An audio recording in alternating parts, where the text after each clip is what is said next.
अस्सलाम वालेकुम। आप देख रहे हैं मेरा यूट्यूब चैनल और मेरा नाम है सैयद मीनुद्दीन। आज का एपिसोड है power BI report server desktop ribbon के बारे में।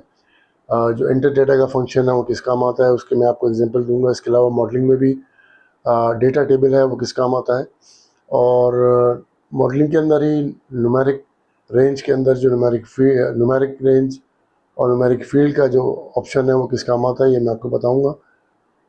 तो चलिए स्क्रीन की तरफ, ताकि मैं तो जनाब हम आ गए अपने power BI report server desktop के अंदर।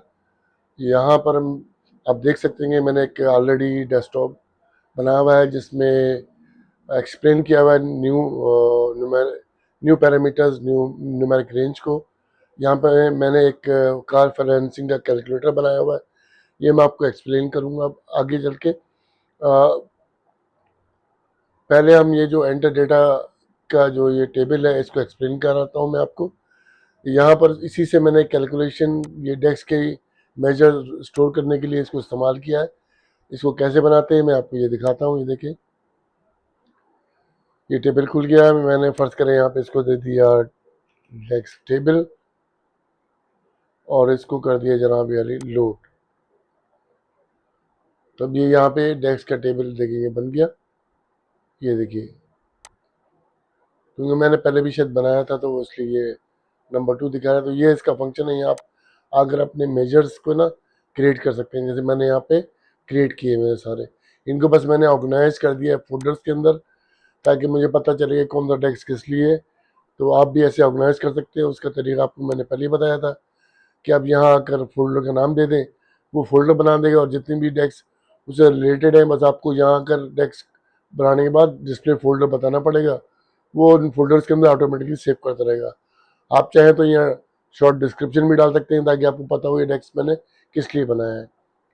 ठीक है, तो ये है इसका तरीका। आगे चलकर मैं मॉडलिंग वाल का जो टेबल है उसके बारे में आपको बताऊंगा कि वो क्या है। देखिए, ये है आपके सामने एक मेरा एक टेबल है सेल्स का, मैंने उसको यूज़ किया है और मैं आपको समझाता हूँ कि इस ये जो है आपको क्या फ़र्क, मतलब ये बटन्स के ज़रिए आप अपने, जैसे ये मैंने ऑर्डर्स हैं, ऑर्डर्स कितने हैं, प्रोडक्ट कितनी मंथ में बिकी हैं, सेल्स कितनी हुई टोटल, तो इस तरह की चीज़ आप बना सकते हैं। और ये यहाँ पर मैंने एक हेडिंग डाल दी ताकि लोग आपको आसानी हो समझने के, भाई कि ये कौन से इस पर क्लिक किया तो क्या नज़र आ रहा है ऑर्डर। आप भी ऐसा बना सकते हैं। इसके लिए मैंने यहाँ पर कुछ चीज़ें ली हैं, मैं आपको समझा देता हूँ। देखिए, मैंने इसके ज़रिए एक टेबल बनाया। ये टेबल है यहाँ पे, मैं आपको इसको यहाँ पे दिखा देता हूँ कि ये देखिए टेबल बनाया हुआ है सेलेक्ट का। ये देखिए सिलेक्शन, यहाँ पे मैंने इंडेक्स नंबर दे दिए 1 2 3 4 5, customer orders, product, sales. Index इसलिए यूज़ किया कि आपको पता है कि power BI report server desktop जो है वो पावर बीआई जो है हमेशा अल्फ़ाबेटिकल ऑर्डर में चलता है। तो अगर मैं इसको ये इंडेक्स नंबर नहीं दूंगा तो ये अपने हिसाब से जो है वो पूरे जो सिलेक्शन है उसको फील्ड्स को ले आएगा। तो मैंने यहाँ पे, जैसे पहले भी मैंने आपको बताया था, डेट कैलेंडर में भी आप जो है वो मंथ्स को कैसे सेलेक्ट करते हैं, तो मैंने यहाँ सॉर्ट बाय इंडेक्स कर दिया। तो इंडेक्स के नंबर से के हिसाब से इसने ये जो है टेबल के अंदर जितने भी हमारे सिलेक्शन है उनको हमारे हिसाब से एडजस्ट कर दिया, ना कि वो खुद अपने हिसाब से इसको एडजस्ट करता है। तो अब ये देखिए कि हम यहाँ पर अपना एंटर डेटा के अंदर किस तरह ये टेबल बना सकते हैं। आप इसको इंटरेक्टिव करने, ये देखिए ये तो सिंपल है। ये मैंने एक हेडिंग का डेस्क बनाया है यहाँ पर, और इसमें वैल्यू, ताकि वो जो वैल्यू हम यहाँ सेलेक्ट करें वो यहाँ नज़र आए, उसके लिए ये आपके सामने ये मैं आपको दिखाता हूँ इसको बड़ा करके ताकि आपको समझ में आए। देखिए, सेलेक्टेड वैल्यू हमने ली सिलेक्शन, यहाँ पे सिलेक्शन में से, और उसमें जो बाय डिफॉल्ट वो कहता है कि कोई वैल्यू बताएं, या अगर वैल्यू नहीं है तो अल्टरनेटिव, तो अल्टरनेटिव मैंने कस्टमर रख दिया एज ए डिफ़ॉल्ट के तौर पे। अगर कुछ भी सेलेक्ट ना हुआ हो तो वो क्या दिखाए आपको। तो ये आप इस तरह देख लें, ये ऑर्डर हमने सेलेक्ट की, कस्टमर सेलेक्ट किया तो कस्टमर ले आया, प्रोडक्ट सेलेक्ट किया तो प्रोडक्ट ले आया। अब यहाँ पर हमने इस ग्राफ्स को इससे कनेक्ट करने के लिए, इसकी फंक्शनलिटी बनाने के लिए डायनेमिक वैल्यूज़ का इस्तेमाल किया। ये आपके सामने है, ये देख लें। स्विच का जो फंक्शन है, जैसे इफ एल्स वाला, सेम स्विच के तौर पे आप यूज़ कर सकते हैं। तो हमने हेडिंग इसको दे दिया और हमने बताया अगर हेडिंग कस्टमर के बराबर हो तो हमने यहाँ पे डेस्क बनाए हुए हैं सबकी, कस्टमर ऑर्डर, ये आपके बनाने पड़ेंगे। तो जो जो आप जैसे आप सेलेक्ट करते जाएंगे वो प्रोडक्ट वाले आएगा, ठीक है। आपको मतलब ग्राफ वो वाला लेकर आ जाएगा जो आपने सेलेक्ट किया है। और अगर कुछ भी सेलेक्ट नहीं करेंगे तो बाय डिफॉल्ट वो कस्टमर के लिए आएगा। तो इस तरह से हमने इसको इंटरेक्ट कर दिया इसके साथ। ये देखें, ये ये इसकी फंक्शनलिटी बनी। इसको डेस्क को यूज़ करके हमने हेडिंग के नाम से ये बना दिया। यहाँ पे वो सेलेक्ट कर लेता है और आपको कार्ड में दिखा देता है कि आपने कौन सा सिलेक्शन में से कौन सी चीज़ सेलेक्ट की हुई है यहाँ पे। और फिर नीचे उसी हिसाब से स्विच के डेस्क के ज़रिए हम ये पूरे इंटरेक्शन बना रहे हैं इस ग्राफ की, ठीक है। तो ये एंटर डेटा के बारे में मैंने आपको बता दिया। अब हम चलते हैं वापस अपने न्यूमेरिक रेंज की तरफ। ये न्यूमेरिक रेंज क्या है जनाब याली, जब आप मॉडलिंग में आते हैं तो ये न्यू पैरामीटर्स के अंदर न्यूमेरिक रेंज है और फील्ड है, इन दोनों को भी एक्सप्लेन करूँगा। अच्छा, एक चीज़ मैंने आपको बताई थी कि न्यू टेबल जो है, सॉरी, मॉडलिंग में ये मैं पिछली दफ़ा आपको दिखा चुका हूँ कि हम जब कैलेंडर टेबल बनाते हैं, जो यहाँ पे बना हुआ है आपको दिखाता हूँ मैं, डेट टेबल। ये डेट टेबल जो है ना, हमने इसी से बनाया है। डेट टेबल को जब हम सेलेक्ट करेंगे तो आपको नज़र आएगा हमने ये न्यू टेबल से ही बनाया है पूरा। और किस तरह बनाना है कैलेंडर, ये तो मैं आपको पिछली वीडियो में बता चुका हूँ। बगैर डेस्क के आप कैसे भी अपनी वो बना देते हो। ये देख लिया, हमने मंथ को सेलेक्ट किया है तो यहाँ पर हमने सॉर्ट किया है बाई मंथ नंबर, ताकि हमारा जो मंथ्स का टेबल है वो जनवरी फरवरी के नाम से चले, वरना जनवरी फरवरी के अल्फ़ाबेटिकल ऑर्डर में चल रहे, वरना ये ऑटोमेटिकली पहले अप्रैल ले आता फिर। तो ये सॉर्टिंग हमने की है यहाँ पे। तो ये आपको मैंने मॉडलिंग में जो है न्यू टेबल के बता दिया, एंटर डेटा, और ये जो दोनों टेबल है इनका फ़र्क क्या है। तो अब मैं आपको न्यू पैरामीटर्स में से न्यूमेरिक रेंज है, इसका एक कैलकुलेटर मैंने कैसे बनाया है और कौन कौन सी चीज़ें यूज़ की हैं, उसको थोड़ा एक्सप्लेन कर देता हूँ ब्रीफली। ये देखिए, सबसे पहले मैंने प्राइस का जो है ये पैरामीटर बनाया है। इसके लिए आपको आना पड़ेगा मॉडलिंग में और न्यूमेरिक रेंज। तो यहाँ पे मैंने इसको जो है ना वो नाम दे दिया प्राइस का। फिर डेटा टाइप, क्योंकि हमने जो अमाउंट लेनी है उसमें कोई डेसिमल नहीं होगा तो होल नंबर रखा है। मिनिमम इसका मैंने रखा 30 लैक्स और मैक्सिमम 1 करोड़, ठीक है। इंक्रीमेंट हमने 50,000 रखा है और डिफ़ॉल्ट में 30,000 रखा। इस तरह मैंने ये पैरामीटर क्रिएट किया। इसी तरह से ड्यूरेशन का भी मैंने क्रिएट किया, क्योंकि ये भी होल नंबर है। इसमें डेटा टाइप वो या नेम हमने ड्यूरेशन दे दिया और डेटा टाइप होल नंबर ही रखा है, क्योंकि हमें मंथ्स को इसमें शो करना था। तो मिनिमम इसमें हमने रखा है 12 महीने, इंक्रीमेंट 24 से रखा है और मैक्सिमम 60 यानी 5 साल के लिए, और डिफ़ॉल्ट में हमने 12 ही रखा है। इस तरह मैंने ये भी बनाया है। डाउन पेमेंट का हमने क्या किया कि मिनिमम रखा 0.1% और मैक्सिमम भी 0.1 रखा है। इंक्रीमेंट हमने 0.51% रखा और डिफ़ॉल्ट में 0.01% रखा है, जो कि मैं आपको दिखा देता हूँ इसका टेबल यहाँ पे, ताकि आपको अंदाज़ा हो जाए। यहाँ पे ये देखें 1% और ये इंक्रीमेंट देखें 0.01%, इंक्रीमेंट 0.51% और डिफ़ॉल्ट में 0.01% हमने रखा। तो मैक्सिमम वो 50% हो जाएगा जो डाउन पेमेंट हो सकती है।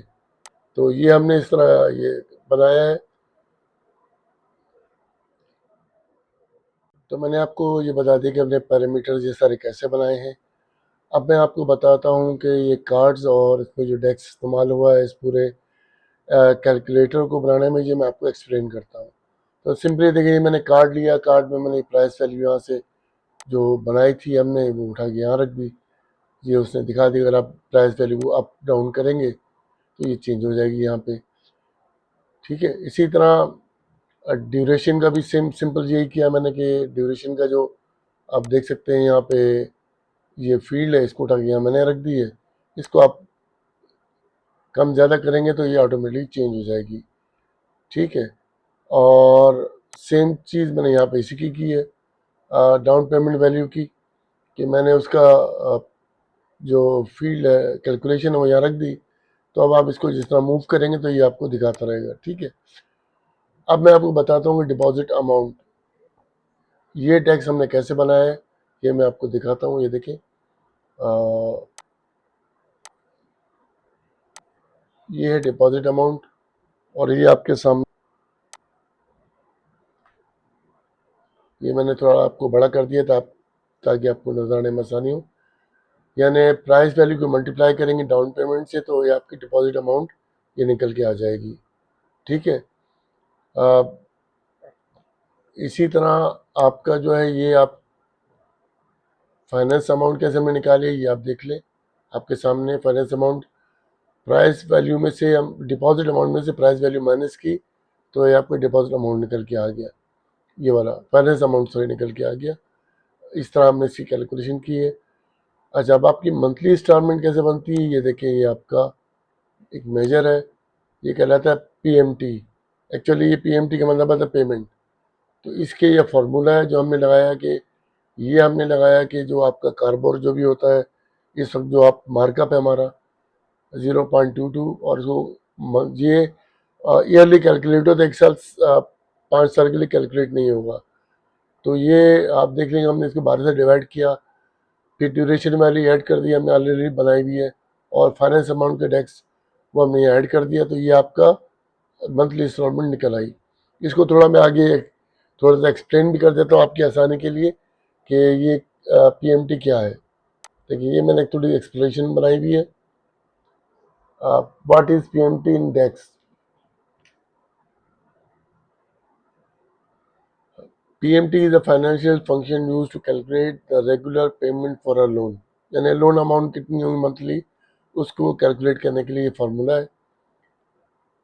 सिंपल वर्ड में है कि how much do I have to pay every month to repay the loan. आपको लोन वापस करने के लिए मंथली कितनी इंस्टॉलमेंट देनी है वो कैलकुलेट करता है। पीएमटी बताता है आपको कि जैसे एक आपकी 10 लाख अमाउंट है और इस पे जो इंटरेस्ट रेट है वो 12% है, और ये जो लोन पीरियड 5 साल के लिए, तो पेमेंट मंथली कितनी बनेगी। ये देखिए इसका सिंपल फार्मूला है। तो मंथली पेमेंट जो है वो equal to PMT 12% divide by 12, 5 साल के लिए 12 को मल्टीप्लाई करेंगे, ये आपके 10 लाख बन गए। तो आपकी जो मंथली इंस्टॉलमेंट है वो 22,244 पर मंथ बनेगी। ये इसका सिंपल वो है, ये इसका सिंटैक्स है। और ये देख लें यहाँ पे रेट का मतलब है कि इंटरेस्ट रेट है, टोटल नंबर ऑफ पेमेंट कितनी होंगी, नंबर ऑफ पेमेंट एनपीआर, और प्रेजेंट वैल्यू कितनी, लोन अमाउंट कितनी है, और remaining amount at the end usually zero. जब आप दे देते हैं तो फिर वैल्यू जीरो हो जाती है टाइप। तो हम ये इसको यू ठीक है।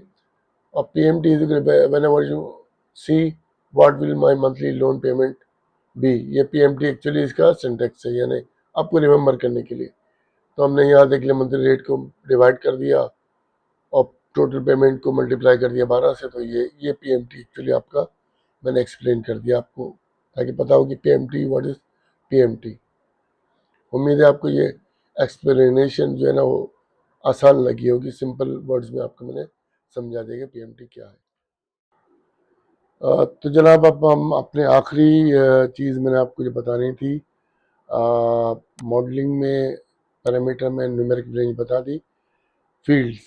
अब मैं आपको इसके बारे में बताता हूँ। ये देखिए, इसकी सबसे पहले तो मैं आपको एक्सप्लेनेशन समरी बता दूँ ताकि आपको समझ में आ जाए क्या चीज़। अब parameter field allow us to use one visual for multiple fields instead of creating three separate charts for region, category, and segment. We create one field parameter and connect it to the visual. The user can then select which field they want to analyze. Simple idea ये है कि one visual multiple field user chooses what to analyze. जैसे आप यहाँ देख सकते हैं कि एक विजुअल मैंने बनाया है, लेकिन मैंने यहाँ पे 3 कैटेगरी दी है, जैसे 3 मतलब फील्ड चूज किए, रीजन, कैटेगरी और सेगमेंट। तो इन सब की ये सेल मुझे बता रहा है कि इन सब की सेल क्या है। ठीक है, इसके लिए सिंपली मैंने आकर फील्ड का पैरामीटर चूज किया है, इसका नाम दे दिया मैंने सेल्स एनालिसिस बाय, ताकि वो बाय से आप समझ सकते हैं बाय जो भी फील्ड हम चूज करेंगे। यहाँ से मैंने मेरा ये टेबल है, तो मैंने यहाँ पे सबसे पहले रीजन, उसके बाद कैटेगरी, उसके बाद सेगमेंट ले लिया। ठीक है, ये आप देख सकते हैं इसी तरह है। यहाँ पे इंडेक्सिंग नहीं होती, यहाँ आपको जैसे चूज करेंगे उसी हिसाब से ये आपका वो लेकर आ जाएगा। फिर मैंने ये क्रिएट किया तो उसने ये बिल्कुल स्लाइसर स्टाइल का जो है ना वो फील्ड क्रिएट कर दी है। ठीक है, ये तरीका है इसको बनाने का। देखिए ये हमने यहाँ ले लिया। अब मैं और यहाँ पे आप इसको क्लियर भी कर सकते हैं, लेकिन यहाँ पे ये यहाँ कुछ चेंजेस नहीं आती इसमें। ये यहाँ से सिलेक्शन ख़त्म हो गया, लेकिन विजुअल पे कुछ इफेक्ट नहीं आता है इसका कि आप क्लियर करेंगे तो।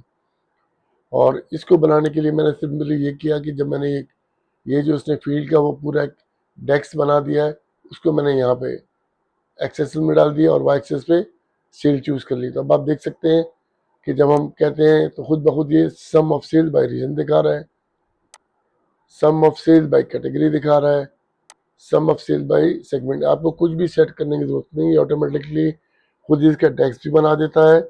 और अब ये स्लाइसर टाइप का जो है वो आपको एक पूरा कंट्रोल दे देता है। तो यहाँ से आप अपने जो भी आपकी सेल्स है, रीजन है, कैटेगरी, सिटी, वॉट उसको सेलेक्ट करें और एक ही विजुअल से रिजल्ट एनालाइज कर सकें अपने रिजल्ट को। तो ये था फील्ड सेगमेंट, मैंने आपको बता दिया कि फील्ड्स किस तरह बनाती हैं, उसका पर्पस क्या है। अब थोड़ा सा मैं आपको ब्रीफ कर देता हूँ कि फील्ड और स्लाइसर में क्या फ़र्क है, ताकि आपको और क्लैरिटी आ जाए। तो देखिए स्लाइसर क्या करता है, slicer filters the data, data को फिल्टर करता है। और मतलब आप कहेंगे क्या, which data do I want to see, कौन सा मैंने डेटा देखना है, तो ये स्लाइसर आपको वो डेटा दिखा देता है। फील्ड पैरामीटर में क्या फ़र्क है, a field parameter changes the field that the visual use, जो विजुअल यूज कर रहा है उसको चेंज कर देता है। What do I want to analyse, आप क्या एनालाइज करते हैं वो आप जब चूज करते हैं तो वो आपको उसका डेटा दिखा देता है, एनालाइज कर देता है। तो यहाँ देख लें, स्लाइसर बराबर is equal to filter the data and field parameter is equal to change the field. तो इसका आपने मुदारा यहाँ पे देख ही लिया है कि जब आप फील्ड चेंज करते हैं तो आपका जो एनालाइज है डेटा वो आपको विजुअल जो चेंज हो जाता है, वो आपको पूरा उसका डेटा दिखा देता है, एनालाइजेशन दिखा देता है। कैटेगरी ये हमने चूज़ की, तो ये फ़र्क है फील्ड और स्लाइसर के दरमियान। तो उम्मीद है आपको मेरे ये इन्फॉर्मेशन यूज़फुल लगी होगी और आपके इन्फॉर्म मतलब नॉलेज में इजाफा हुआ होगा और आप इनको कहीं अपने डैशबोर्ड में कहीं पे भी यूज़ कर सकेंगे। बहुत शुक्रिया। उम्मीद है आपको मेरा ये एपिसोड पसंद आया होगा और इससे आपकी कुछ मालूमात में इजाफा हुआ होगा। तो मेरे चैनल को सब्सक्राइब करें, मेरी वीडियोस को लाइक करें, ताकि इसी तरह के और अच्छे मौजूद जो बहुत बाकी हैं पावर BI डेस्कटॉप और के बारे में मैं वो लेकर आपके सामने आता रहूँ। शुक्रिया।